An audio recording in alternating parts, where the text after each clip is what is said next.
I'm definitely excited about our program. Can you guys hear me well? Okay, I'm definitely excited about our program's response. Obviously, last game we didn't come out how I expected or how anyone else expected us to come out. But that credit our opponent. Kansas is a great team. Leading into our finals week, we had a couple of days off, and I wanted our guys to concentrate on their academics, and most importantly, how they can get better and continue to move in the direction we need to move into. On our first day of practice, I told the guys I'm changing the starting lineup. Minutes are up for grabs, and whoever earns them, earns them. And that says nothing about the guys that didn't start, because we had a great practice and I thought our guys responded. I just thought I knew I needed to shake some things up, but more importantly, challenge. And I think when we look at the game, UCF started on a 10-0 run. And at that point in my mind, you say to yourself, damn, should I have changed the starting lineup? But you kind of go through the ups and downs of what you need to go through and you settle in. And I thought bringing Ronnie DeGray out, he gave us some great minutes, some unbelievable plays, and even Trey Gomillion. You know, it was hard to tell Drake Golson. It was hard to tell Noah Carter, but both of them looked me in the eye and said, yes, sir. Now, the first half, it took a while for those guys to get back in order, but Dre, I mean, you guys saw the game. Dre Golson put us on his back, but obviously in the first half, Nick Honor did the same thing, big shot after big shot. What I'm proud about is how our guys responded in adversity, in an adverse situation. It shows character. It shows who you are. It's easy when things are going well to pat your chest, but who are you going to be when things don't go your way? And that's what life is. And Drake Olsen was able to step up to the challenge. It was great to see Isaiah Mosley out there. I thought he did some great things for us. He assisted on 4 or 5 baskets early. He did some great things offensively. The ball just didn't go in for him. But I love the momentum that our guys played with, and collectively, I thought we did a great job. All right, questions? Yeah, Dre, this is Gabe DeArmond with Power Mizzou. Just take us through that last play. I mean, especially when DeMoy goes down, you know, and what kind of a play it was on his end to even be able to get the ball to you. Yeah, so DeMoy, I trusted DeMoy. DeMoy got a big time rebound, and he made a big time push as well. And I saw the UCF guys, trying to go double him and get the ball from him. And he made a big play. He was falling, he got the ball to me somehow. I trusted him, picked it up, and I just believed in the shot. And my entire team did. They believed in me all night, and Coach Gates as well. And it worked out for us.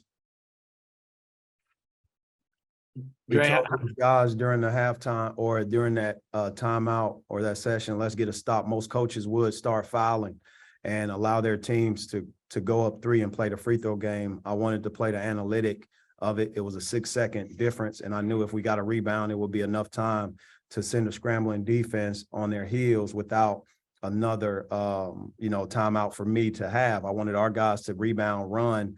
If we were up 2, I knew we would give ourselves a chance to win with the 3, but also a 2. If you go up 3, you can only shoot a 3, right? I wanted our guys to have the best analytical approach at the end of the game, and they executed with a defensive stop and then a guard push. Hey, Dre, how did you approach not starting today? Were you feeling kind of some extra motivation there? It seemed like it to start the second half. Yeah, I can be honest about it. It motivated me a lot more. It's hard to change when you've been used to something a long time. The last few years, I've always started. He's never came off the bench in the last 3-4 Division I. Yeah, so first time. It was pretty hard, tough at first. But my teammates, that's our culture. My teammates kept me in it. Stayed positive. I cheered them on. And my time, it came. My number was called, and it worked out. Nick, you started really impressively with those threes, back in your home state. How'd it feel to be playing back there? Tell it had a little bit of an effect. It felt good. I always had to tell myself, it's just basketball at the end of the day. But it was good being back here. I'm glad we could escape that cold Mizzou weather for a little bit. But overall, it was just a great experience. My family was here, so it was a good experience. Nick had this game circled since he saw it on the schedule this summer. So he lives 10 minutes away from campus, of UCF campus. And obviously he wanted to come here, go to UCF out of high school. They didn't recruit him, ended up at Fordham. And obviously he had the game circled. And to his credit, he didn't get outside his character. He took what the defense gave him, and he was prepared to knock down shots, and his teammates found him. Coach, you mentioned the 10-0 run by UCF to start the game. Is there anything that they did defensively that made it difficult for you? And how did you kind of work past that to be able to get those open 3-pointers as the game went on? They're an NCAA tournament team. They have an NCAA tournament size, NCAA tournament residue. When I say that, Coach Dawkins is a great coach. That's a good team that we played. Obviously, they're recruiting and moving forward as if they're making that jump to the Big 12, which is the size of their team. You can tell the implications of it. Obviously, we saw last game, they went up 21-0 versus Ole Miss, and I knew at some point they would start the game possibly. I was hoping it would be a 3-minute drought where both teams had a tough time scoring, but they ended up knocking down some jump shots. What I'm proud about is our guys responding to a run. And when you can respond to a run, it's all good. We were down 10 at Wichita. I think that gave us a sort of witness or an example of what we need to overcome. And our guys had a situation to apply toward, and they didn't panic. We made the next 5 3-pointers and went up 15-14. And I thought our guys did a great job collectively. I thought our staff did a great job. And my credit is to our fans that was down here. It was some great energy in the building with some Mizzou people. And it was great to see Mizzou people. Clarence Gilbert came to the game, was able to see him, and to be able to connect with someone that you played childhood basketball against since we were like 12 and 13. I was hoping, we was trying to get Keon Dooling back to the game, but he had some family obligations. His daughter was playing tennis 2 hours away, but Clarence Gilbert came and supported us. And obviously it was great to see him again. And obviously his love for this institution, it shows. Coach, what did you like most about Ronnie DeGray's performance in extended minutes today? I thought he did a lot of things. He defended the rim. He was able to make reads defensively, but offensively, he was able to get some offensive rebounds, some intangibles, things that don't show up in the stat sheet. He was able to display. Like I said before, Ronnie DeGray, I believe in all our guys, and at some point they'll all help us win some games. And Ronnie DeGray, what I'm proud about is the adversity. The season had not started how he wanted it to start. The summer did not start how he wanted it to start, just based off of some knick-knack injuries that didn't allow him to get going. I thought he did a great job of staying the course, but what it says is no matter what, to anybody from a Mo Diari to anyone on our roster, right? Your time's coming. And the depth of our team, the success of our team is by committee and by numbers. And I truly appreciate Ronnie's disposition to be able to withstand the adversity, whether it's outside noise or outside questions of why he's not starting, why he's playing less minutes, and staying in the moment and connecting with his team. And I thought that's what he did. Hey, DeAndre, have you ever won a game like that? Yeah, he beat me at Cleveland State on a buzzer beater, and he did that again against Wright State at Wright State. Yeah. So, yeah, a couple of times. This one probably was the best one though. Just to enjoy with fellow family members, my teammates. They always keep me in good spirits, and a great coaching staff here.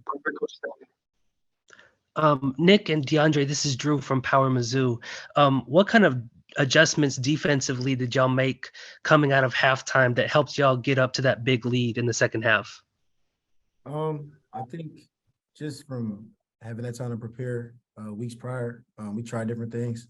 We started in the second half, I guess you could say beating them with their own defensive technique. We kind of packed it in a little bit and kind of made them make their own mistakes. And Coach Gates just felt like it was necessary. And then throughout the week, we just working on switching up defenses, whether we're pressing, soft, or full out trapping. So it all depended on what the game was calling for at the time. Yeah, I agree with Nick. And also just us recognizing on the court what guys were hurting us. We kind of picked up on that. The Horton guy, the Hendricks player as well. We just kind of like trying to shade them and make sure we cut their water off a little bit, and it worked out for us in the end. Time for one more question. Dennis, you guys have won a lot of games scoring 80, 90 points, but how big is it to win one in a different way where you didn't win the turnover battle, you didn't win the rebounding battle, it was in the 60s and you still managed to win it? I mean, does that show you guys have some different ways? Yeah, we definitely, whenever you can win a ball game in a neutral site against an NCAA tournament team, it gives you confidence, but also it gives you an identity of ways to come out victorious. I thought certain things wasn't going our way. We were able to stifle them, but they ended the game with 5 straight 3-pointers, which got them back into play. And I thought we did a great job defending the paint. I thought we did a tremendous job defending our paint, but we didn't do a great job of managing the game in certain spurts that allowed them to come back. I'll be able to debrief. We believe in debriefing. So we'll look at that game and try to figure out what we need to do better. And come away with a game plan of connecting, but also have a great film session. Our guys fought through finals this week, which is one of the toughest parts of their responsibilities to get to a finals week after an emotional loss to Kansas, where we don't think we played well at all. It's one thing to lose, it's another thing to lose and not play well. And I thought we played well today, well enough today to put ourselves in a position to take the game, and our guys didn't panic in the last 2 minutes. The crowd was on their side, but our guys were able to find a peaceful place mentally and execute the game plan. All right, thanks, guys. Thanks, MRZ. Happy holidays.